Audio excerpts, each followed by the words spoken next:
Hey guys, what's up? It's me, Thomas. Tonight we're back here with the Green Scorpion, and tonight, well, hope you're ready to improvise, because we got the top 10 video game weapon improvisers. Yeah, basically, they can turn anything into a weapon. Whether it be guns, ordinary house tools. Yeah, they're going to be killing hordes of enemies with this. The only ones I can really think of are like some of the Dead Rising main characters, Nick, Frank West, Chuck Green, those guys. I'm not sure where they are in the list, but we'll see them. Anyway, let's see who improvises the best. Be sure to like Scott for more. Hope you enjoy. Let's go.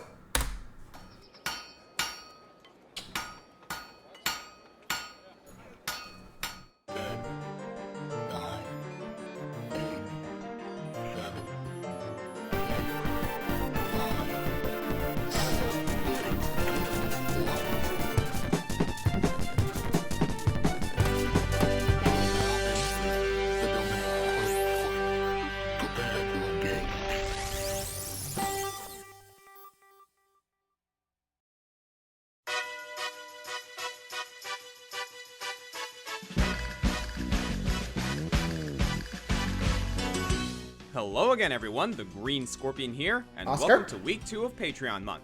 The month where I can catch up on Patreon requests and get a little break from talking about weapons. About that. Oh, dang it. Okay, did that time to yourself, buddy. As requested by Gunblade Knight. Nice name. Today we'll be looking at those who specialize in whatever weapon they can get their hands on. Not everyone can spend their whole lives with a sword or a gun at their side. Sometimes you get caught off guard. And unless you like punching what things you can, or have some what powers you to got. fall back on, Thank you're gonna have to you. work with your surroundings. This is my favorite part of any Jackie Chan movie, when the hero pulls out some ridiculous moves with some Sorry, I nearly said it ridiculous wrong. curios. This topic has actually been on my mind for a while now, but I wasn't planning on getting to it for Weapons Month 5, Sorry, or don't anytime like that, soon, but still. so thank you, Gunblade Knight. Now we can get to it early. Consider this an official installment of the Weapons Month collection. But improv has rules, and so does this list. I'm grading these fighters on two main factors: how well they can fight, and how creative can their armaments be. Basically, how good are they at improvising?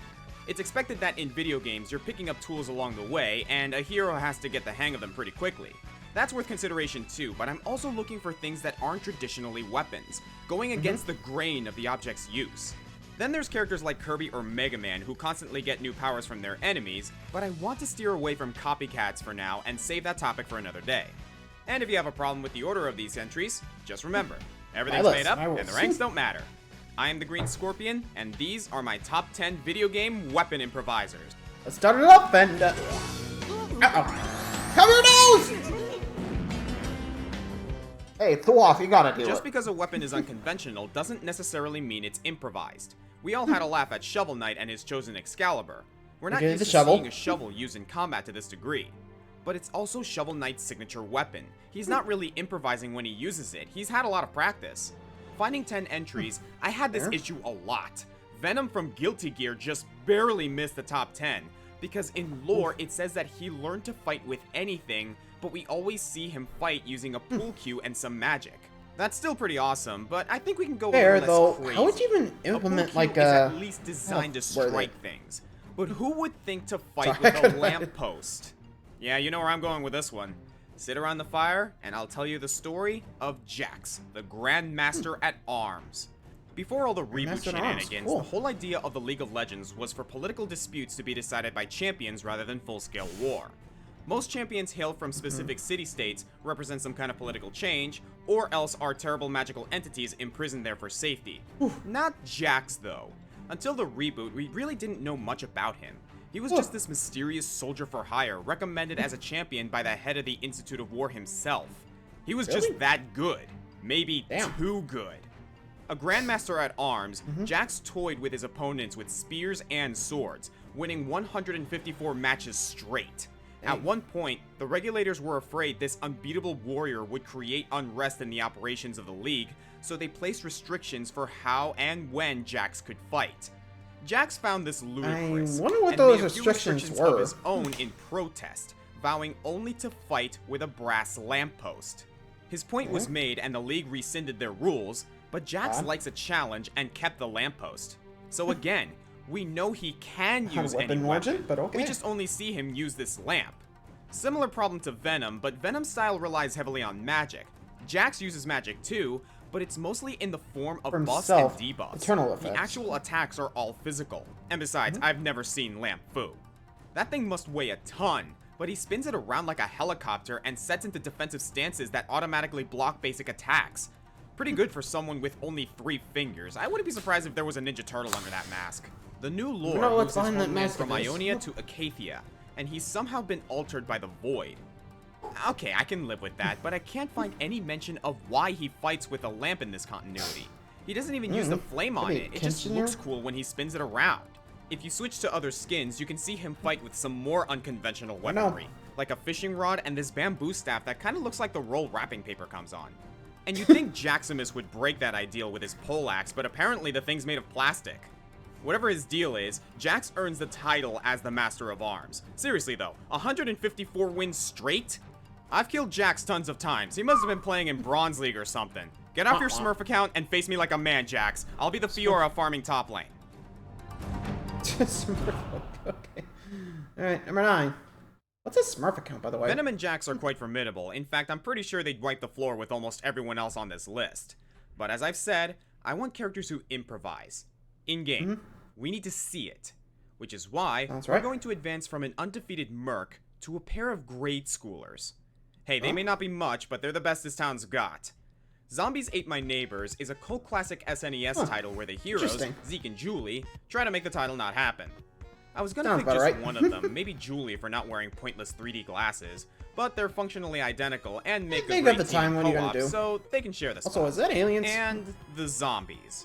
All manner of horror classics have invaded suburbia, from aliens to chainsaw killers to giant mutant babies. Grade schoolers, they and the kids are out to stop them with whatever they can find lying around.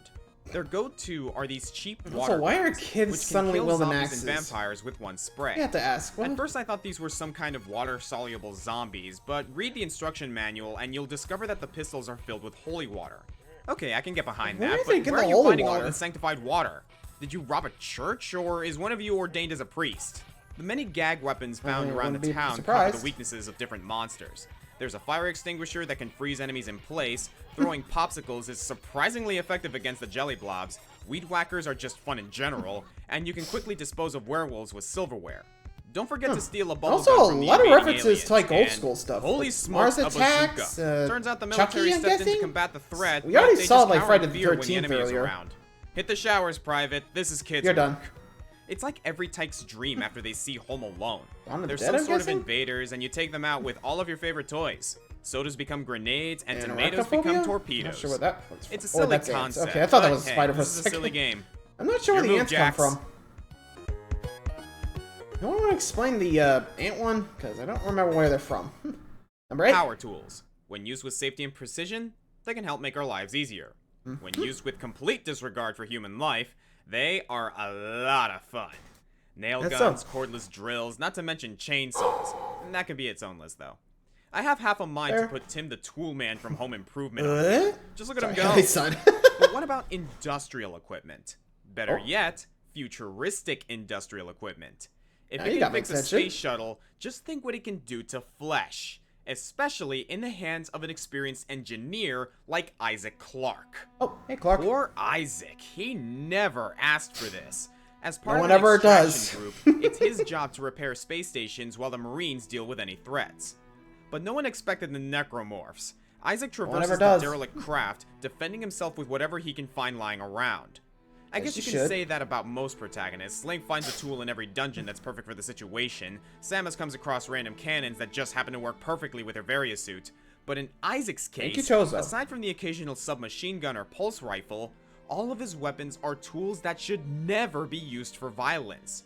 His go-to is the plasma cutter, intended for carving through rocks while mining for precious minerals. Turns out this is perfect against the necromorphs, who apparently don't mind being riddled with bullets. So less zombies, more deadites. In Dead Space 2, he's caught off guard at the hospital when it's onset by morphs, so he makes his own plasma cutter out of a surgical laser and a flashlight. Other weapons include a rivet gun for pinning the beasties down, an electrical joiner that decimates just as well as it welds, and an acetylene torch he converted into a flamethrower, which he can turn into an ice variant by applying some cryogenic fluids. Should I even count the hand cannon? It's a joke weapon, but Bang, seeing bang. Isaac score one-hit kills with a Bang. foam finger is pretty fantastic. Bang, bang. Apparently collapse. Sony thinks Isaac's pretty formidable because in PlayStation All-Stars, they set his rival battle against freaking Zeus! Man, Greek gods are holy one crap. thing, but fam, you do not mess with an engineer. Amen. They always keep the shit working. Otherwise, good luck. You're on your own. Well, anyway, 3 down. Let's see who's next on number 7. I really have nothing else to say. Anyway. What can I say hi, about Jack. Jack Kamen that hasn't already been World, said? Never played this one. Well, he's a good improviser. Has that been said yet? I had to deduct points because Jack does have a preferred default weapon, his arm-mounted chainsaw. I said that was another list, Jack. A former Navy Fair. SEAL and Special Ops agent gone rogue, Jack shows up for Wonder the why he went rogue. 2019 Deathwatch games with 3 games under his belt. Which has to mean he won all 3, right? Deathwatch isn't a game you lose and come back for. He's also a mechanic, so he might have made the cyborg appendage himself. But if you're playing Mad World right, you're not leaning too much on the chainsaw. To proceed in Deathwatch, you need to kill everyone you see in the sickest ways possible. Luckily, It is a the TV Game show. Masters placed horrifying hazards all around the city. Jack can stuff someone in a barrel, skewer them on a road sign, jam them onto a spiked fence, and if he wants the big points, he can do all 3. Aiding Jack in his killing spree is his gorilla strength, which might be from cybernetic implants or might just be pure badassery. Could be He's either not or. without a sense of irony and really loves killing bosses with their own weapons if he gets the chance. Twirling Killer's wind turbine comes to mind. I'll admit that in Anarchy Let it. Reigns, he's more about his primary weapons and less the improv weapons, but that game has its own universe, so we'll ignore it. Besides, what's not to love about grinding a dude against a passing train? Or distracting them with a rain of money? Money. You'll find out quick that a lot of the weapons in this game have the same 3 implementations, but it never gets old. At least not for the Deathwatch judges, they can watch that garbage all day. Okay. Jack banged that guy. He banged him hard. Jack is going to be banging guys all night with that gong around. He's going to bang a whole gang of guys. You're saying there's going to be a gang bang? Yes, we will probably see a big old gang bang tonight. Have we played out the whole bang as a reference to sex, Joe? I can't think of any more. I think one of the announcers Greatest was from negative whose backlash I line ever is it got in anyway? a single Don't video remember the came guy. from my top 10 vampires list during Monster Oh? Month. In that video, I mentioned a What do you vampire named Arquid and a fighting game called Melty Blood, which I said I couldn't consider because it's based off of Tsukihime, a visual novel. Thus, began a riot in my comment section that I didn't consider visual novels video games. How could I do Ouch. that? Am I insulting people who like visual novels? Do I realize that Sound games like like you do. Ace Attorney and Danganronpa are basically the same game, even though I talk about those games all the time? Have a Well, the point. real answer is that Comic and I are old men who failed at basic slang. We looked up You Tsukihime dumb kids and get off mistook my the property. term visual Or in this novel case, you dumb for kids get graphic off my novel. countdown. You know, Sorry, like a I fancy said- word for comics. Oh. And Tsukihime also has a manga adaptation, so I literally thought it started as a manga. I'm sorry, Oops. comics sorry, we messed up. And while I'm still not sure how game-like I consider Tsukihime, I'm willing to include a character called Hisui. Hisui is the Hey, younger Hisui. of the What's twin your maids story? who work under the Tono mansion in Tsukihime. She's a lot of things. She's very serious, she's secretly loving and protective, she's efficient at all kinds of housework, and disastrously bad at cooking. But one thing she's not Is it like a Mystery Food fighter. X kind At of least bad? not in 'Cause, Tsukihime. yikes. Instead, Look. she and her sister are synchronizers, meaning they can transfer life energy between people through the transfer of bodily fluids, either by giving blood or engaging in certain Round chicken bow wow? activities. Yeah, it's that kind of novel. But in the fighting game follow-up, under the influence of an evil vampire, she gained incredible speed and strength, and now can hold her own against the big hitters. Hisui's fighting style is, to put it one way, hilarious. She's not just cleaning floors and shelves anymore, she's cleaning your clock with a feather duster and a broom. Her klutzy kitchen skills are put to good use with deadly knives and frying pans. And she Yikes. rearranges furniture at people. We're talking lamps, chairs, On their and head. entire tables getting swung around like they're nothing.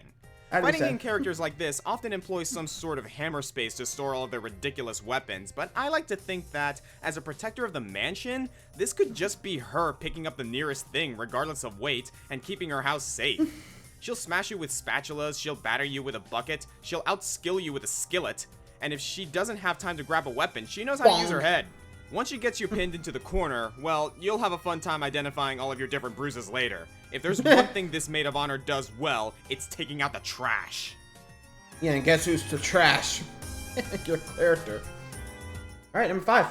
At number 5, we have Agent 47 from the Hitman series. Ooh, Still this the guy greatest knows how to assassin kill. gaming has ever known, because he was literally made for this job. In a lab. Yeah, of course. Despite that, why the I wouldn't barcode? call him an edgelord. He's actually pretty level-headed and ruthlessly efficient. He was genetically optimized and raised in an asylum as the perfect killer, to be hired only by the richest bidders. That's why he has a barcode tattooed on the back of his head, which you'd think would be kind of conspicuous, but luckily he's a master of disguise. Plus, it's usually high enough that, excelled you in know, his you can training. hide with a good hat. Not only was he more talented than his fellow clones, but more emotionally developed. He even managed to escape the asylum once as a kid. He killed another clone with a garrote wire he fashioned from some plastic curtains and a broken broomstick, and then took out some guard dogs with a bow and arrow before sneaking off. The scientists eventually caught him and brought him back, but were so impressed with his skills that they rewarded him with ice cream. Every mission in the Hitman series is a little sandbox. You have your target in an open area. Your job is to get in, kill who needs to be killed, and get out safely. Preferably without being seen, but that's really up to you. When it comes to weapons, he has some favorites. Silenced pistols, knives, and choking wire to help him take out targets quietly, and he can kill them from afar with a sniper rifle, or he can set up explosives or poison their food and make an exit before the crime is even committed. But you'll be amazed how many ways there are to kill people in this game. Humans are delicate things, and some of these missions allow for more than 30 different causes of death, dealer's choice. You can take the bully route and administer some lethal swirlies. You can drop chandeliers on people, pull them out of windows, or push them off of balconies. In one case, you can trick someone into activating an ejector seat on a plane. And if you blow your cover, you have to fight your way out, and there's a lot of options for that too. Fire extinguishers, screwdrivers, crowbars, golf clubs, scissors, bricks, you name it. If it's heavy or sharp, it'll work. As good as he is with handheld weapons though, it's those environmental kills that get me. Anyone can shoot a guy in the head, but killing someone with the skeleton of a giant whale? Priceless. Down you go. Yeah. If you have this guy on your tail, run. Or don't bother running. You're already dead. 2007 was a great year for gaming in general, but I'll always remember it as the year we remembered how screwed up old cartoons were. Cuphead was a huge hit, and we have Bendy and the Ink Machine cashing in on that dementedness in a horror setting. But let's not forget the first character in recent memory to pay homage to the Fleischer era. Peacock from Skullgirls. The whole game embraces a 30s film style, with Peacock being a love letter to old-timey animation, and it did not skimp on a disturbing factor. This is Skullgirls. So, time for another story about a little girl being tortured.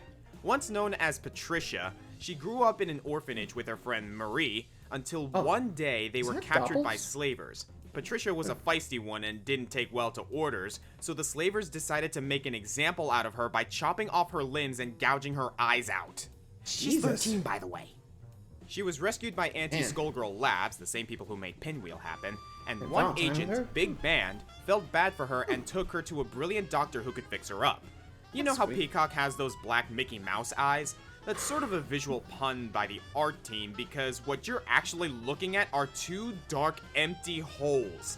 In lieu, Dr. Avian outfitted her with the experimental Argus system, setting up sensors all over her new mechanical arms that could send visual data to her brain. And that's not all. Patricia also happens to be the perfect candidate for the Avery unit, which gives her the power to warp reality. Patricia was no more, and Peacock was born, and unlike Pinwheel, she quite liked working for Anti-Skullgirl Labs. It was a good way to let off some steam. It's funny to me how the ASG team members are the 3 most high-concept characters in the roster.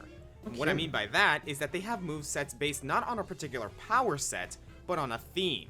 Valentine utilizes anything you might see at the hospital, and Big Band is all about musical instruments. You know, jazz age. Reality warping powers, though limited, are fueled by her love of cartoons, resulting in some deadly slapstick. Like a wascally wabbit, she utilizes hammer space and pulls out anything that tickles her fancy. She kicks up floorboards, even in places without wooden floors. She has pies, novelty guns, a magnifying glass, this reenactment of the Charlie Brown football kick, and baseball bats to work with.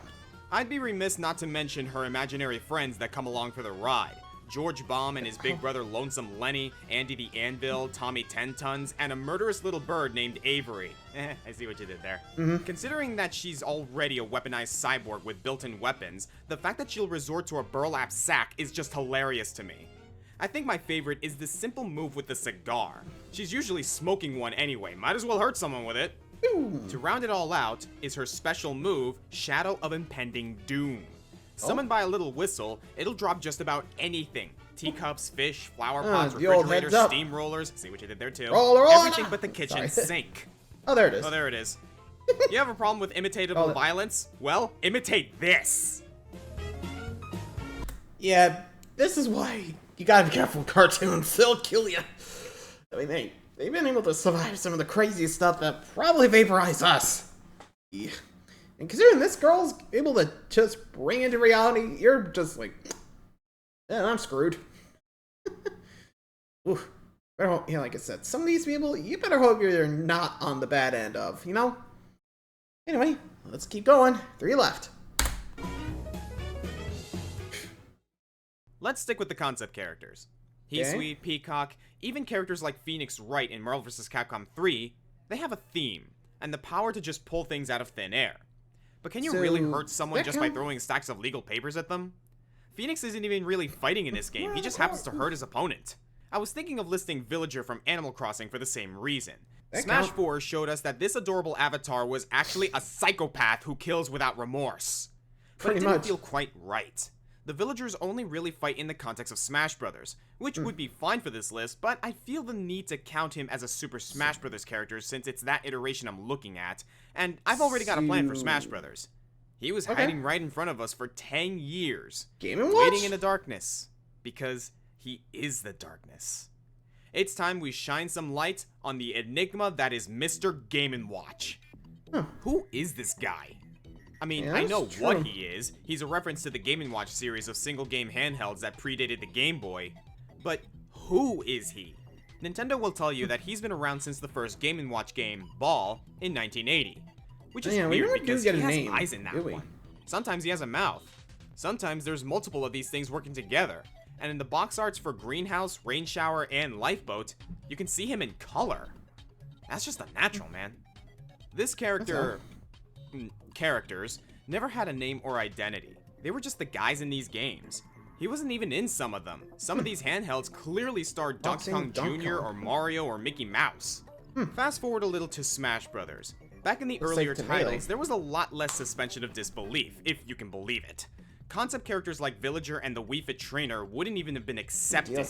You can't put them in a game. They don't have weapons. They don't hurt people. How are they supposed to fight? Nowadays, we don't really give a crap. But in Melee, they introduced this oddball, a representative from a primordial era. They named him Mr. Game & Watch, retroactively crediting him as the star of those 17 classic games, and creating Smash's first concept character by arming him with accessories from the entire 60-game series, even some of the games he wasn't in. Much like Peacock, Mr. Game & Watch just produces whatever he needs. But while most of Peacock's armaments are clearly designed to cause harm, or at least havoc, virtually none of Game & Watch's tools are actual weapons. Well, maybe these hammers that he originally used for killing moles. Aside from that, it's a judge's gavel that produces some random effects, a frying pan full of sizzling hot sausages, a large key, a fishbowl, a manhole cover, a diving helmet, a sea turtle, and an oil can that can absorb projectiles. I think now that he's been around for these 3 Smash games, we've just kind of accepted him. But anytime I try to conceptualize the world of Smash Brothers, I always get stuck on Game & Watch. What must seasoned warriors like Link and Samus think when they see this big-nosed cretin ringing a bell at them? Can they even see him, or is he just a line from their angle? Susse's emissary just ran wild with him. So I guess he's full of pure darkness and produces shadow bugs that can be used to make dark replicas of other people? And the wiki states that he has no concept of good or evil. What does that even mean? Why did you feel the need to tell us that? His final smash is turning into an octopus. Okay, I get the reference, but like in universe, what does that mean? Was he always the octopus? I thought he was the diver back in that game. Why can't he turn into an octopus? Yeah, I don't think it's best to overlook. It's starting to make my head hurt. Just don't think about it too much. Yeah, like you just did. But he literally has no depth to give. He's just a reference made flesh.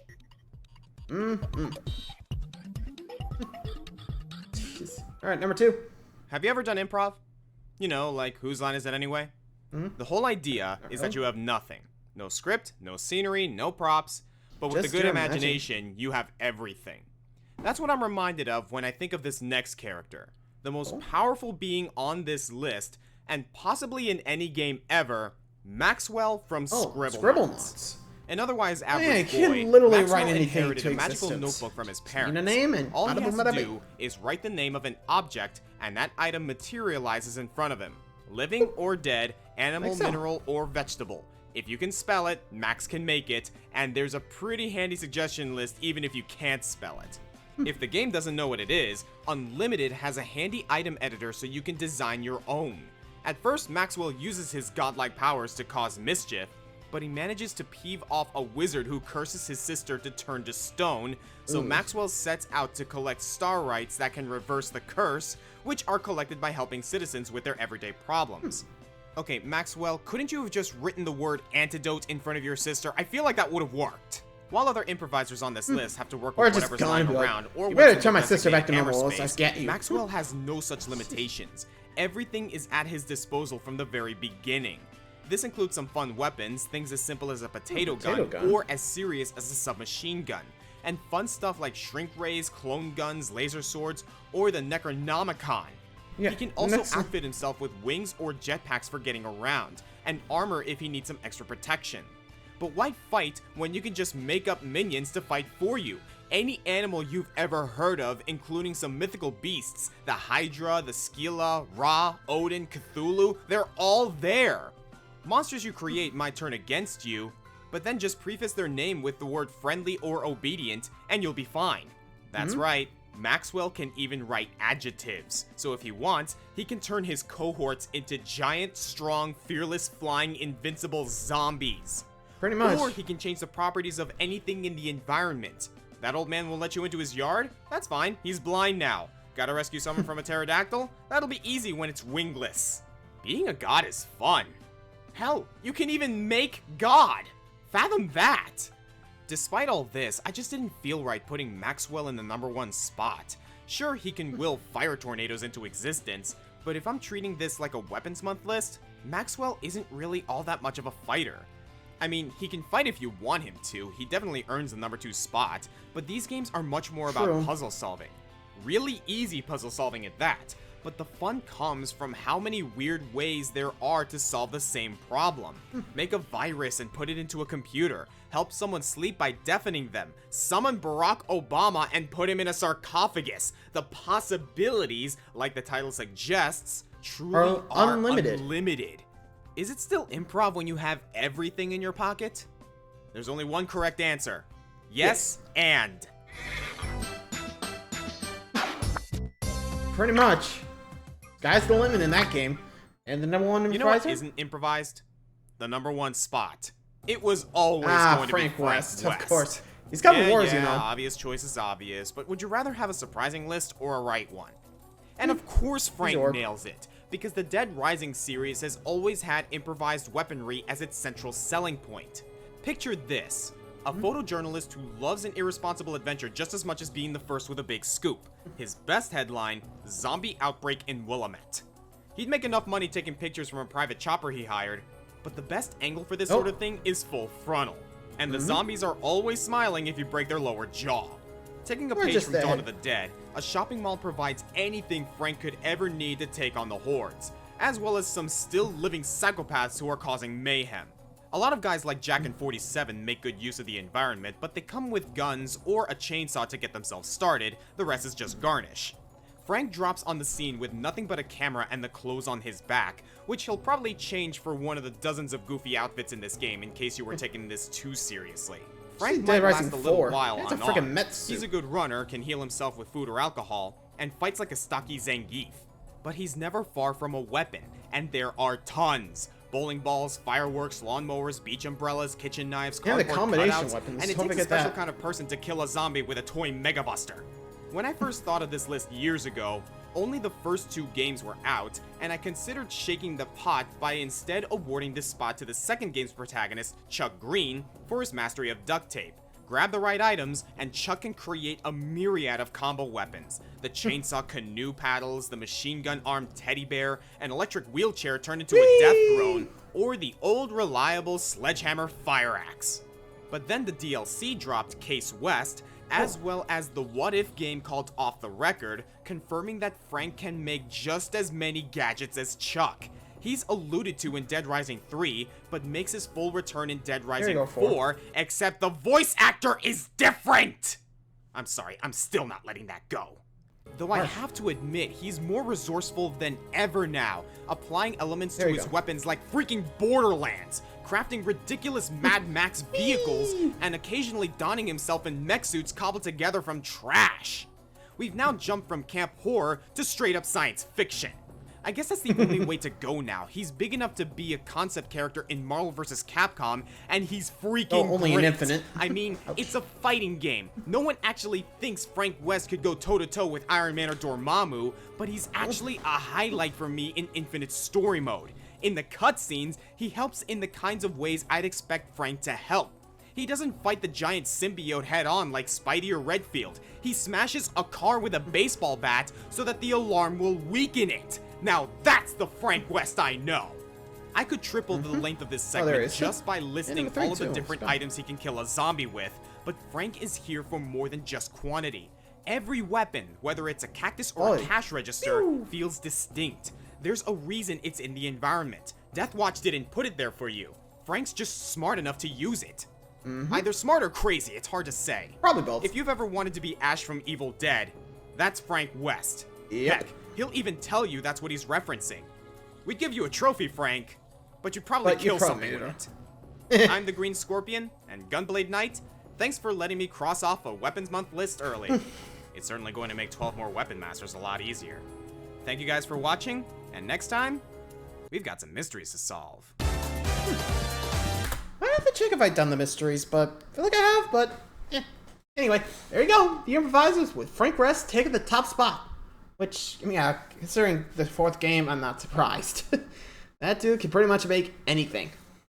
As long as his imagination's running wild. Anywho, thanks for watching, everybody. Till next time, like, subscribe for more. See ya.